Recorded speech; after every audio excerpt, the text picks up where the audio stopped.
Magandang hapon. Kamusta kayo? Ako ito, nagpe-prepare na naman ng kape kay Mister. Tapos ako, gusto ko ng cocoa drink. So, yan yung tinitimpla ko ngayon. Nagtimpla rin nga pala ako kay Bunso ng Milo kasi recently napansin ko nagugustuhan niya na rin yung Milo, which is a good thing. So, bukod sa gatas, at least natitimplahan ko na rin siya ng Milo.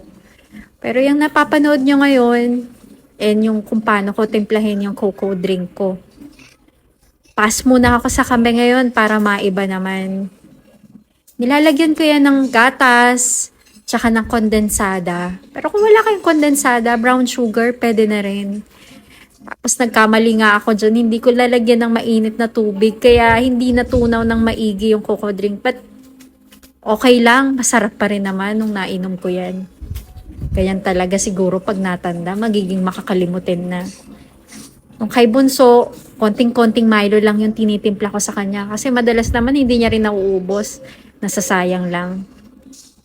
Sabi ko kay Mister, dito kami sa labas magmerienda para may view, fresh air, kwentuhan. Binili ko rin kanina yung biskotso pero hindi ko masyadong nagustuhan kaya isa lang actually yung nakain ko dyan. Maya-maya nga, nilabas ko na rin ang aking bunso para maglakad-lakad kami dito sa labas. Nakita ko nga itong mga bata naglalaro. Tuwang-tuwa, naalala ko nung mga bata pa kami. Mga kapatid ko, lagi rin kaming nasa labas naglalaro. Ewan ko ba ngayon, parang mas marami na kasi yung mga bata, di ba? Parang lagi nang naka-TV, naka-cellphone. Kaya sa tuwing nakikita ko ng mga bata sa labas naglalaro, natutuwa talaga ako. Kaya eto nga sila. Naka-slow mo pero nakita ko kung gaano sila kasaya dyan. Naglalaro sila ng mga kaibigan nila. Minsan nga sinasabihan ko yung mga anak kong gusto nilang makipaglaro sa kanila. Pero paminsan ayaw, mga nahihiya ata. Baby pa rin naman kasi itong si Bunso. Si ate hindi namin agad na isama kasi natutulog pa siya that time. Kaya itong si Bunso muna yung nilakad-lakad ko. Sarap talaga maglakad-lakad sa hapon, no?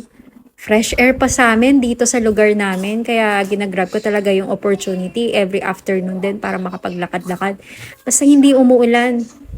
Napaka-fresh ng air dito. Yun lamang mga kamami. Hanggang sa muli.